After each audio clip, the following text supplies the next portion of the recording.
জয় নবীন হৃদয়। আমার বাসা হচ্ছে চাঁদপুর মধ্যপাড়া।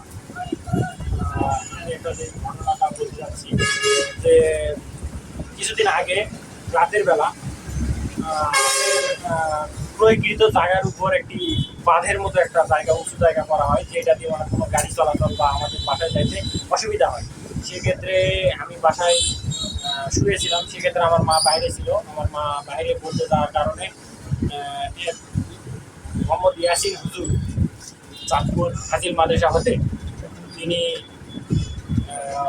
অবৈধ প্রতিষ্ঠান করেছে এবং অনেক টাকা পয়সার মালিক হয়েছে। এতে বিভিন্ন ধরনের মানে আমাদের হুমকি স্বরূপ বিভিন্ন ধরনের কথা বলে থাকি তিনি।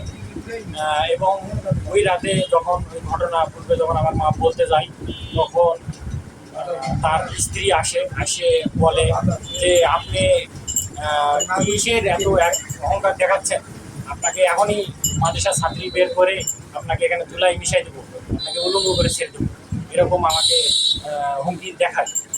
এই জন্য আমার মা খুবই চিৎকার করে কাঁদাকাটি শুরু করে। তখন আমি বাড়ি হতে দৌড়ে এসে আমার মাকে বিভিন্ন ধরনের খাদ্যর ভাষায় গালাগালি করে, যা বলার মতো না।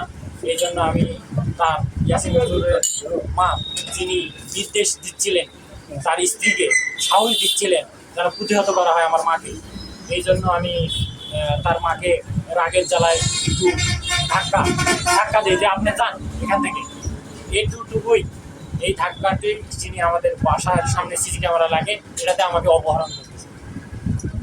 চাঁদপুর হাজির মাদ্রাসা হইতে তিনি এই মানুষের মলমূত্র এটি ব্যবহার করে গ্যাস তৈরি করে ছোট বাচ্চাদের খাওয়ায়। এবং খাবারের মধ্যে এমনও হয়েছে টিকটিকি, তেলাপোকা, পিঁপড়া, বিভিন্ন ধরনের জিনিস পাওয়া গেছে। এমনও হয়েছে যে কিছু কিছু ছাত্রীকে হসপিটাল নিয়ে যাওয়া হয়েছে। এমনও প্রমাণ দেওয়া যাবে আছে এবং পাড়া প্রতিবেশী জানে। তিনি টাকার পাওয়ার দেখে বা রাজনৈতিক শক্তি দেখে সবাইকে থমকিয়ে রাখে। সে ছাত্রীদের বিভিন্ন ক্যাটাগরি খুলে রাখছে, মানে একটু তার থেকে একটু ভিআইপি, তার থেকে আরেকটু ভিআইপি, এইভাবে মানে টাকাটা আর কি নেয়। এখানে 200 থেকে 300 ছাত্রী থাকে, যাদের মাসিক বেতনও 3500 থেকে 5500 অবধি নিয়ে থাকে। এবং এর ভিতরে কি হচ্ছে অন্যায় অত্যাচার, এগুলো মানে বাইরে প্রকাশিত করতে দেয় না, সব কিছু ওই টাকা দিয়ে আর কি থমকিয়ে রাখে। এবং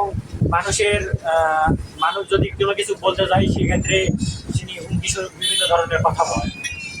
এই মাদ্রাসায় কি কোনো অসামাজিক কোনো কাজ হয়? অসামাজিক না, কিছুদিন আগের ঘটনা। মাদ্রাসা থেকে পিছনে কোনো সিসি ক্যামেরা নাই, সামনে সিসি ক্যামেরা আছে।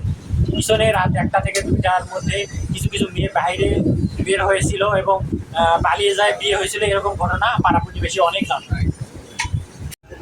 এখানে আপনার বাইরে থেকে বহুত ছেলেপেলেরা আসে ডাইরেক্ট সরাসরিভাবে দেখাশোনা করে, এতে অসামাজিক দেখা যায়।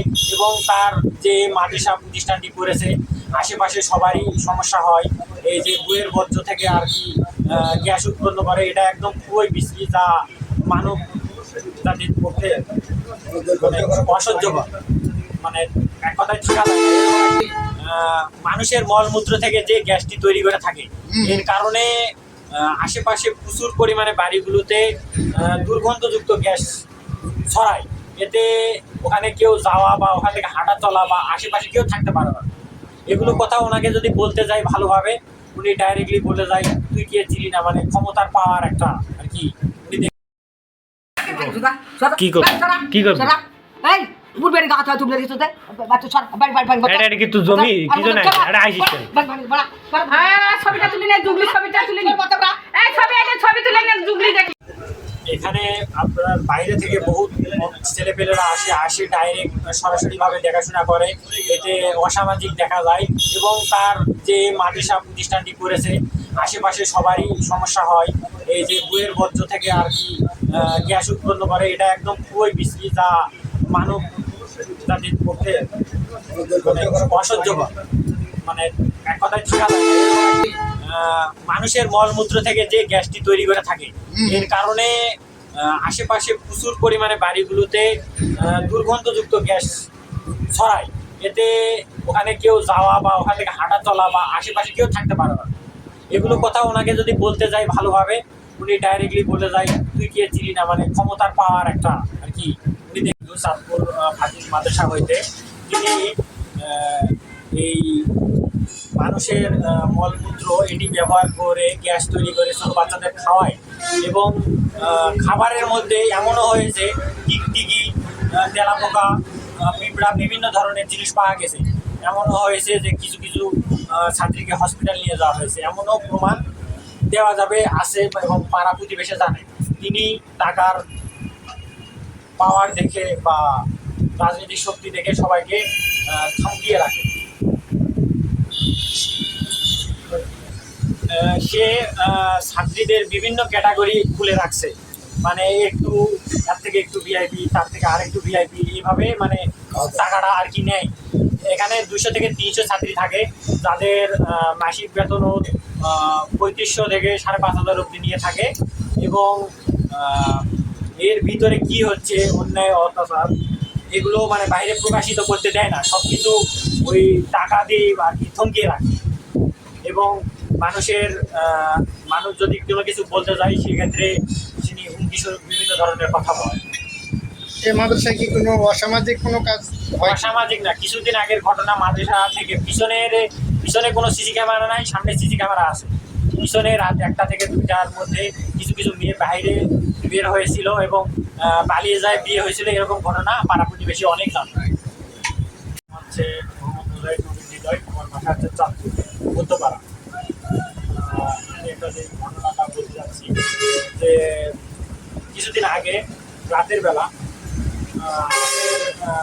প্রকৃত জায়গার উপর একটি বাঁধের মতো একটা জায়গা, উঁচু জায়গা করা হয়, যেটা দিয়ে অনেক কোনো গাড়ি চলাচল বা আমাদের বাসায় যাইতে অসুবিধা হয়।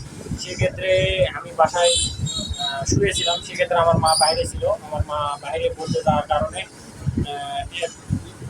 মোহাম্মদ ইয়াসিন হুজুর চাঁদপুর ফাজিল মাদ্রাসা হতে তিনি অবৈধ প্রতিষ্ঠান করেছে এবং অনেক টাকা পয়সার মালিক হয়েছে। এতে বিভিন্ন ধরনের মানে আমাদের হুমকি স্বরূপ বিভিন্ন ধরনের কথা বলে থাকি। এবং ওই রাতে যখন ওই ঘটনা পূর্বে যখন আমার মা বলতে যায়, তখন তার স্ত্রী আসে বলে যে আপনি কিসের এত এক অহংকার দেখাচ্ছেন, আপনাকে এখনই মাদ্রাসার ছাত্রী বের করে আপনাকে এখানে ধুলাই মিশাই দেবো, আপনাকে উলঙ্গ করে ছেড়ে দেবো, এরকম আমাকে হুমকি দেখায়। এই জন্য আমার মা খুবই চিৎকার করে কাঁদাকাটি শুরু করে। তখন আমি বাড়ি হতে দৌড়ে এসে আমার মাকে বিভিন্ন ধরনের খাদ্যর ভাষায় গালাগালি করে, যা বলার মতো না। এই জন্য আমি তার ইয়াসিন হুজুরের মা, যিনি নির্দেশ দিচ্ছিলেন তার স্ত্রীকে, সাহস দিচ্ছিলেন যেন প্রতিহত করা হয় আমার মাকে। এই জন্য আমি তার মাকে রাগের জ্বালায় একটু ধাক্কা দিই যে আপনি যান এখান থেকে, এইটুকুই। এই ধাক্কাতে যিনি আমাদের বাসার সামনে সিসি ক্যামেরা লাগে, এটাতে আমাকে অপহরণ করতে